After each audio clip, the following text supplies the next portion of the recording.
Hey folks, what's up? Happy New Year. My name is Abhishek. This is going to be my first video on this channel. I'm not a dumbass who doesn't know how to take video in landscape, but I chose to go with portrait orientation because I believe most people are going to read or listen to a book review on a phone rather than on a television. And I don't think I produce worthy enough content to be watched on a television. So yeah, it's going to be the first video on the channel. As you might have guessed, I have no clue what I'm going to name this channel. So it's not just going to be about book reviews because I'm not a bookworm. This is just my second book after the bog standard basic Rich Dad Poor Dad. So yeah, I'm not really a great book reader, but if you are just like that and if you're trying to get into a management or habit management book, I guess this is a great place to start because we reverberate with each other. We don't read a lot of books. I don't read a lot of books, so you might be hearing a lot of in the background. That's from the crackers. So New Year bursting crackers here in the UK as well, just like back in India, as you might have guessed or you might not have guessed. I'm an Indian, so yeah. We burst plenty of crackers there as well. How to deal with it, not a big fan, but cool. Okay. Alright, let's get into this amazing book. This was recommended to me by my friend Aditya, who's an up-and-coming manager in a big MNC. So he's fantastic with managing habits and managing everything. He's like my super close friend. He's like my bro. So if he recommends a book, I better read it. And I did. So this is my book review. So this is Atomic Habits by James Clear, and yeah, he offers a really refreshing and practical take on how to form new habits and make positive change in our lives. And I guess one of the key insights of the book is that small and incremental changes add up to big results over time. So Clear calls these small changes. His name is James Clear, so I'm going to call him Clear from now. Don't get confused. I'm not using the actual English word clear as in to be clear. The more you know. Getting back to the book review. So Clear calls these small changes atomic habits, and he argues that by focusing on building these tiny 1% changes, we could make an overall improvement to our life rather than just focusing on eliminating bad habits. Again, he reiterates that there are no good or bad habits, they're just effective habits that could help you in your life. Most of these are goal driven or like who you want to become. Let's say you want to gain weight, but I might not. So eating peanut butter in the morning every day might be a fantastic habit for you, but not so much for me.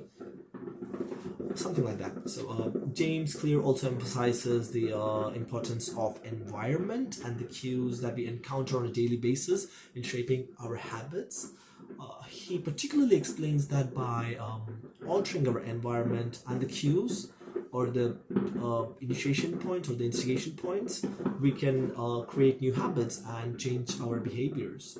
So he comes up with a 4-stage process. Because I'm not an avid book reader, it just flew over my head. At least for now, I'm not able to recollect one of the points. I remember that there's a cue, there's a response, and there's a reward, but something in between which I'm not able to recollect. I better go back and read it again. I know it's pretty embarrassing, but it's me. I'm just trying to do this in one shot. No lot of editing. Cool. Well, let me just give you an example. So if you want to develop the habit of exercising regularly, you might place your gym bag next to your front door so that it serves as a cue or a reminder that you need to work out. Or if you want to develop the habit of reading more, you might set a reminder on your phone to remind that you need to pick up a book at a certain time of the day. Boom, boom, boom, bake crackers. It's the new year resolution. Yay, the change. Go and read Atomic Habits by James Clear, you nuts. Excuse me. So yeah, James Clear also discusses the importance of habit stacking, which is the practice of linking a new habit to an existing one. For example, if you want to start meditating every day, you might provide. I don't mean to say you might provide. I mean to say you might condition your brain to link the habit of your morning routines with meditation. Something like you could program yourself to start meditating every time you finish brushing your teeth. In my instance, I don't really have breakfast on time. Majority of the time I just skip it, so I'm trying to rewire myself to brush my teeth, go downstairs, pick up my breakfast, go downstairs, as in it's a mid-terraced house, so pick up the breakfast and eat, have breakfast in the morning. So in my case, I'm trying to perform habit stacking that way. Yeah, so in addition to discussing these strategies for developing these new habits, James also offers a lot of practical advice for maintaining good habits or effective habits that we already have, and also breaking bad ones. I know I said there are no good or bad habits, but he doesn't define or box habits into good or bad categories. Instead, he tries to provide means to eliminate or reduce the overall impact of whatever habit you might deem as bad.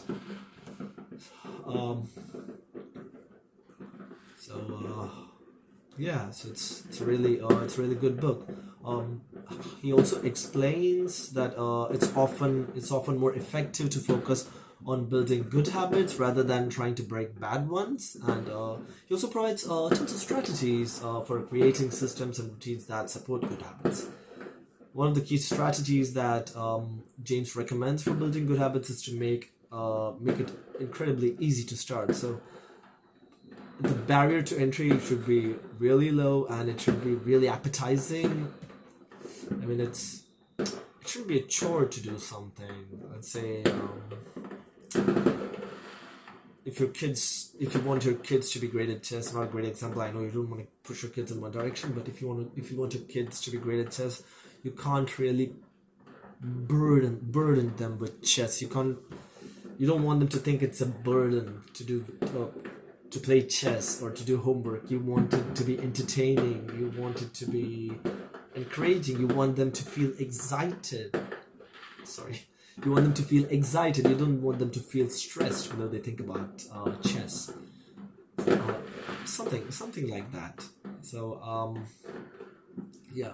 So he also provides tons of strategies that focus on supporting these good habits. Tons of strategies to reinforce these routines that focus on building good habits.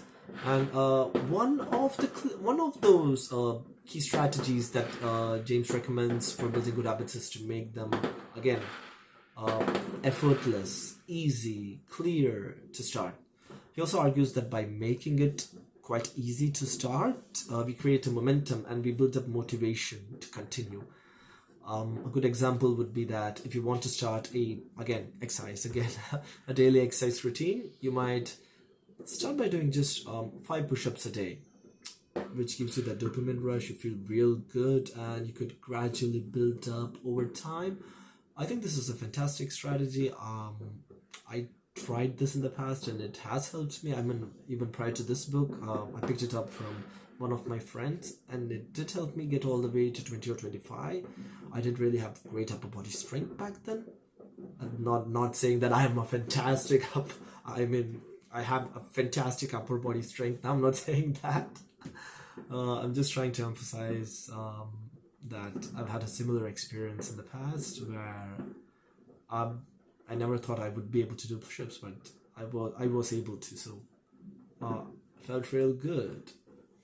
And the book also discusses the role of accountability in building and maintaining those good habits that you just initiated or inculcated. So maintaining these good habits is incredibly important.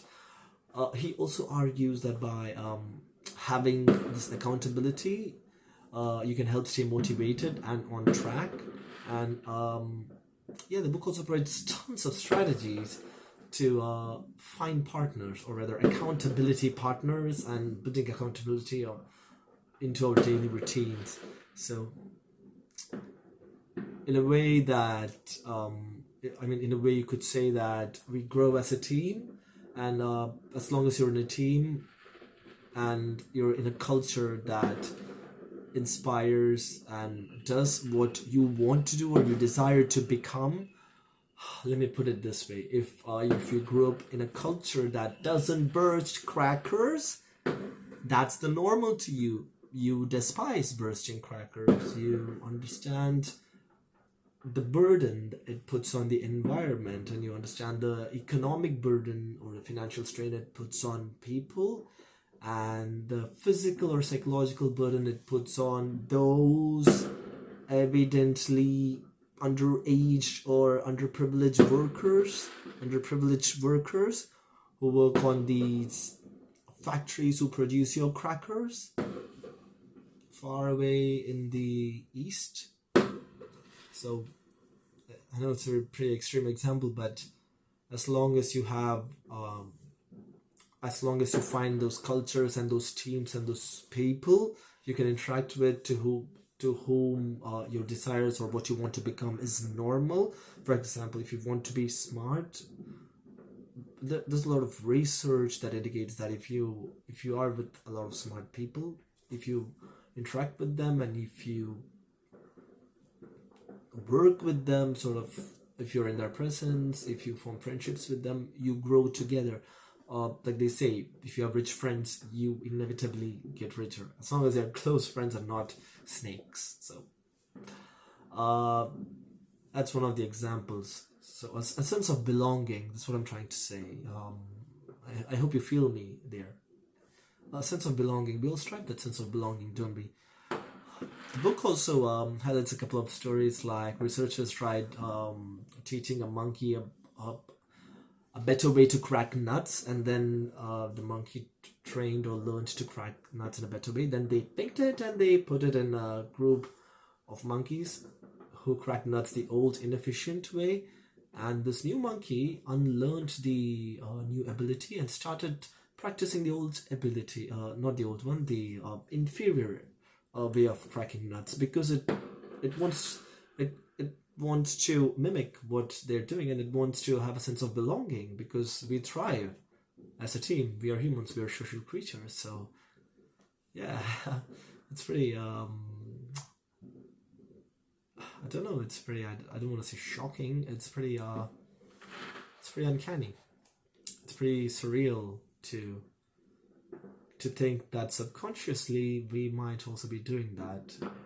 Me, you, plenty of others, we might not be living up to our hype or expectation, because we could be with friends who are dragging us down and not quite inspiring. So don't want to put the whole burden on your friends or someone else, but that's how it is. Your environment shapes you, and in a way it's absolutely correct. I want to talk a lot more about this book, so I think a part 2 might be a great place to talk about it. Well, if you want me to expedite the process of talking more about this book, I think a great way to do that would be by subscribing. Not that it really helps. You don't have to subscribe, because as long as you watch, it's okay, and as long as you interact by giving a like or a dislike, not that dislike matters, and engaging in the comment section should be good. But if you subscribe, it expedites the process. It forms good habits in my brain. I'm just saying that. I hope you understand. And I'm trying to be as candid and transparent as possible with you, so I don't want to come across as disingenuous, and I'm not interested in that, which is why I say I'm going to try to keep my videos on full stream. Yeah, so overall, Atomic Habits is quite a practical and inspiring guide to build better habits and make a very net positive impact in our lives. At least in my life, I'm able to reap the benefits, at least moderately. Let's see. I might keep you posted on if I make a part 2 of this video. Thank you. Take care. And again, Happy New Year 2023.